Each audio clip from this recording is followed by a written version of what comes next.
Hello viewers, welcome to Rachel Bangla BD. আজকে Monday night ট্রটা খুবই ভালো ছিল এবং মানডে নাইট ট্রয়ের কিছু কিছু জিনিস আমার খুব ভালো লেগেছে, যেমন কিক অফটা খুবই ভালো ছিল, মেইন ইভেন্টটাও খুবই ভালো ছিল। এছাড়াও আজকে জাজমেন্ট ডে ভেঙে গিয়েছে এবং আজকে মানডে নাইট ট্রতে মাস্কম্যানের বৃষ্টি বলতে পারেন যে বৃষ্টি হয়েছে। আমরা তো একটা মাস্কম্যান খুঁজতেছিলাম, আমি বলবো আজকে 100টার মতো মাস্কম্যান চলে এসেছে এবং আজকে এক্স্যাক্টলি কি হয়েছে মাস্কম্যান নিয়ে সবকিছু আপনাদের বলবো।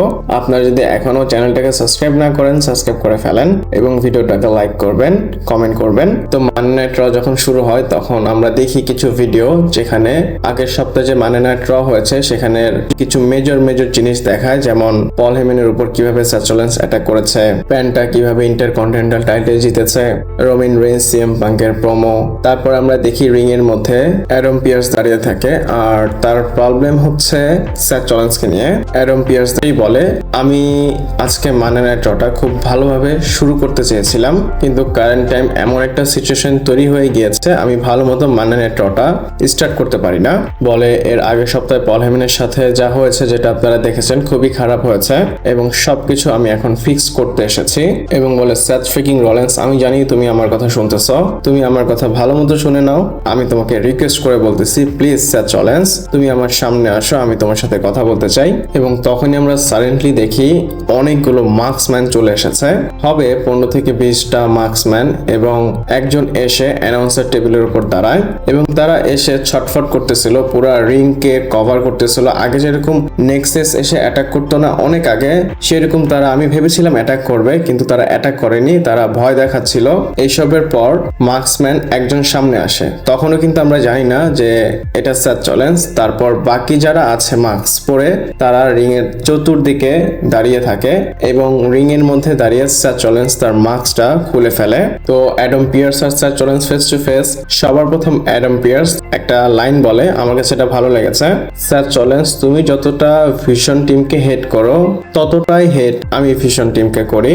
মানে পল হেমেন যে মারটা খেয়েছে সেখানে সে সমর্থন করলো। তো অ্যাডাম পিয়ার্স তো বললো তুমি যতটুকু হেড করো তার থেকে বেশি হেড আমি ভিশনকে করি। তারপর সে বলে তুমি যেভাবে আসতেছো অ্যাটাক করতেছো অ্যাপিয়ার হচ্ছ এগুলো কোনো সলিউশন না।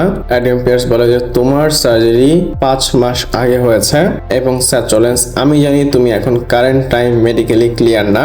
এছাড়াও আপনাদের হয়তো জানা নেই, আপনাদের আমি বলে দিই, সার্চলেন্স যখন রিটার্ন করেছিল তারপর থেকে এখন পর্যন্ত সার্চলেন্স কোনো স্টেটমেন্ট দেয়নি, সে জাস্ট অ্যাটাকই করেছে। এবং আজকে মানডে নাইট ট্রতেও খেয়াল করেছি সার্চলেন্স একটা শব্দ করেনি এবং এই জিনিসটা আমার খুবই ভালো লেগেছে। এটা সার্চলেন্সের মানে আমি একটা ইউনিক দিক দেখতেছি। অ্যাডাম পিয়ার্স তাকে অফার করলো যে আসো আমরা বসে কথা বলি, তুমি কি চাও, তুমি কিভাবে চাও সবকিছু আমি তোমাকে দিব, এছাড়া তুমি যদি এগুলো করো তুমি ইনজুরিতে পড়বা, সবকিছুই বললো। সার্চলেন্স কোনো অ্যান্সার দিল না। তারপর বলে যে ভিশন টিম যদি তোমার উপর অ্যাটাক করে তুমি কি করবা। এইসবের মধ্যে থিম সং প্লে হয়ে যায় ভিশনের এবং আমরা দেখি লোগান পল এবং অস্টিন থিওরিকে তারা আসে। অস্টিন থিওরি লোগান পল খুবই দেখা যাচ্ছিল যে তারা রাগ হয়ে আছে এবং তারা বলতেছে সার্চলেন্সকে সার্চলেন্স আমরা তোমাকে ডিস্ট্রয় করে ফেলবো এইসব বলে লোগান পল অস্টিন থিওরি যখন রিং এর মধ্যে উঠে তখন আমরা দেখতে পারি সার্চলেন্সের যত মার্কসম্যান আছে তারা চলে আসে এবং সার্চলেন্স মাস্ক পরে চলে যায়। এবং চলে কিভাবে যায়, সবাই একটু রিং এর মধ্যে ঘুরতেছিল এবং ধরা যাচ্ছিল না কোনটা সার্চলেন্স, একজন আগে যাচ্ছিল একজন পিছিয়ে যাচ্ছিল। তো সবকিছু মিলিয়ে বুঝতে পারলেন সার্চলেন্সকে ধরতেই পারলো না লোগান পল এবং অস্টিন থিওরি এবং তারা বুঝতেই পারেনি যে এখানে কি হয়েছে। তো এইসবের মধ্যেই থিম সং প্লে হয়ে যায় অ্যালি নাইটের, আর ওই দিক দিয়ে সার্চলেন্সের যারা মার্কসম্যান আছে তারা চলে যায়। অ্যালি নাইট এসে তাদের উপর অ্যাটাক করে কিন্তু একা তো পারবে না, উল্টা তারই উপর অস্টিন থিওরি এবং লোগান পল অ্যাটাক করে। তখনই থিম সং প্লে হয়ে যায় জিওস এবং জিমি উসোর। তো এইখানে তো গেম হয়ে গিয়েছে 3/2।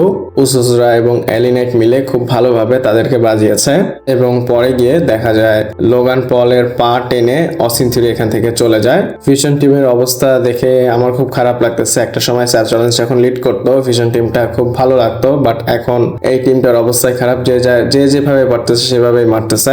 আমি বলবো সার্চলেন্সের যে ভিশনের সাথে স্টোরিটা চলতেছে এটা আমার খুবই ভালো লাগতেছে। সে মিড লেভেলের একটা ফিউড দিচ্ছে, বাট স্টোরি আমি বলবো ভালো একটা লেভেলের আছে। এবং আমি পার্সোনালি চাই ডাব্লিউডাব্লিউ যেন এই স্টোরিটাকে বোরিং না করে। এক্সাম্পল হিসাবে যদি বলি, হোয়াইট 6 এর স্টোরি খুবই ভালো ছিল প্রথম পরবর্তীতে এটা বোরিং করে ফেলেছে। আমি চাই স্যার চলেন সে স্টোরিটা বোরিং না হোক। আর আজকে কিন্তু ব্রক লেসনার, রোমান রিন্স কেউ আসেনি, এর পরের রতে সবাই আসবে। তো কিক অফটা আমার ভালো লেগেছে, পুরোটা আপনাদের শেয়ার করলাম। আপনাদের কেমন লেগেছে আমাকে কমেন্ট করে জানাতে পারেন। এছাড়া আপনাদের বলে দিই, আমি রেসেল বাংলা বিডি 2.0 আরো একটা চ্যানেল, এই নামে একটা চ্যানেল খুলেছি। তো আপনারা ওই চ্যানেলটাকে সাবস্ক্রাইব করবেন। এই চ্যানেলে ভিডিও না আসলে ওই চ্যানেলে পেয়ে যাবেন, এবং আমি কন্টিনিউ ওই চ্যানেলে ভিডিও দিব। এবং আপনারা আমার রেসেল বাংলা বিডি 2.0 এই চ্যানেলটা আমার চ্যানেলের ভিতরেই পেয়ে যাবেন, এবং কমেন্ট বক্সেও আমি আমার ওই চ্যানেল দিয়ে কমেন্ট করব, আপনারা ওইখান থেকেও গিয়ে সাবস্ক্রাইব করতে পারেন। তো কাইন্ডলি আপনারা যারা রেগুলার ভিডিও দেখেন ওই চ্যানেলটাকে সাবস্ক্রাইব করবেন। আমার রিকোয়েস্ট, যদি আমাকে এই চ্যানেলে না পান বাই চান্স ওই চ্যানেলে পেয়ে যাবেন। এরপর আমরা রয়ের মেইন ইভেন্টের বিষয়ে কথা বলবো, এবং রয়ের মেইন ইভেন্টে আমরা সিএম পাঙ্কের একটা খুবই ডেঞ্জারাস প্রোমো দেখেছি। শুধু তার ডেঞ্জারাস প্রোমো না, উসোসদের দেখেছি সিএম পাঙ্কের উপর অ্যাটাক করেছে। তো মেইন ইভেন্টে কি হয় আপনাদের আমি ক্লিয়ার করে বলি। প্রথমে আমাদের best in the world CM punk আসে, এবং সবাই সিএম পাঙ্ক চিয়ার করতেছিল। তো এইসব শুনে সিএম পাঙ্ক বলে যে আমি ভাবিনি যে এমন কিছু হবে, কেননা এর আগের সপ্তাহে আমি রোমান রিন্সকে এমন কিছু কথা বলেছি যেটা শুনে অনেকে আমার উপর অ্যাংরি আছে, রাগ আছে। কিন্তু আমি কথাটা কেন বলেছি জানো? রোমান রিন্স আমাকে কখনোই রেসপেক্ট করেনি, তো এর জন্য আমি রোমান রিন্সের ডেড নিয়ে ডিসরেসপেক্ট করেছি। তারপর সিএম পাঙ্ক বলে যে আমি রেসলম্যানিয়াতে রোমানের এগেইনস্টে আমার টাইটেলটা ডিফেন্ড করব, এবং আমি আমার টাইটেলটা রিটেন করব, তারপরে রোমান রিন্স আমাকে রেসপেক্ট করবে। এবং সিএম পাঙ্ক বলে আমার কাছে যেই বেলটা আছে সেটা এর জন্য তৈরি করা হয়েছে কারণ রোমান রিন্স তার ডাবল চ্যাম্পিয়ন রিউনাইট করে একটা চ্যাম্পিয়নশিপ বানিয়েছে, কিন্তু আমি রোমান রিন্সের মতো না, আমি একটা ফাইটিং চ্যাম্পিয়ন, এবং সব সময় আমি আমার টাইটেলটা ডিফেন্ড করব, এবং আমি রেসলম্যানিয়াতে ডিফেন্ড করে রিটেন করে নেব আমার টাইটেল। এরপর বলে যে আমি রোমান রিন্সের মুখটা তো বন্ধই করে দিয়েছিলাম এর আগের রতে। এসব বলতে বলতে থিম সং প্লে হয়ে যায় জেউস এবং জিমি উসোর। উসোস আসে সিএম পাঙ্কের সামনে। জেউস সিএম পাঙ্ককে বলে যে সিএম পাঙ্ক মাফ চাও, অ্যাপোলোজাইজ করো, তুমি যা বলেছো সেটার জন্য আমি তোমাকে অ্যাপোলোজাইজ করতে বলতেছি। তারপর জিমি উসো বলে যে পাঙ্ক দেখো আমি তোমার রেসপেক্ট করি, কিন্তু তুমি আমাদের আঙ্কেল সিকার বিষয়ে যা বলেছো, যে কিনা এই ওয়ার্ল্ডে নেই, মানে সে তো মারা গিয়েছে, সেই কথাটা খুবই রং ছিল, তুমি রং কথা বলেছো। তো সিএম পাঙ্ক আমি তোমাকে বলবো মাফ চাইতে, অ্যাপোলোজাইজ করো। সিএম পাঙ্ক বলে ওয়েট, তোমাদের ফ্যামিলি আমাকে সব সময় হেল্প করেছে, এবং আমি তোমার ফ্যামিলিকে রেসপেক্ট করি, এবং আমি সিকা আনোয়াইকেও রেসপেক্ট করি, আমি এইসবের জন্য তোমার ফ্যামিলিকে রেসপেক্ট করি, কিন্তু তোমাদের ফ্যামিলিতে এমন একটা পার্সন আছে যে কিনা আমার রেসপেক্ট কখনোই করেনি, আর সেটা হচ্ছে রোমান রেইন্স। এর মধ্যে জিউস রাগ হয়ে পাঙ্ককে বলে যে তুমি আমাদের কথা বুঝতেছো না কেন, এই কথা রোমান রেইন্সের বিষয় না, এই কথা হচ্ছে আমাদের আঙ্কেল সিকার বিষয়। তো পাঙ্ক মাফ চাও। এছাড়াও জেউসও আরেকটা কথা বলে যে তুমি রোমান রেইন্সকে গালি দাও, মারো, যা ইচ্ছা তাই করো, আমাদের কিছু আসে যায় না, কিন্তু আঙ্কেলের বিষয় তুমি যেটা বলেছো সেটার জন্য তোমার মাফ চাইতে হবে। তো সিএম পাঙ্ক সরি বলো, সলভ এখানেই হবে।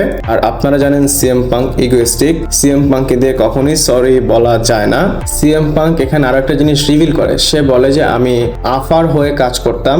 আফা আপনারা যদি না জানেন, রোমান রিন্সের যে বাবা সিকা তার ভাই, তার হয়ে সিএম পাঙ্ক কাজ করতো।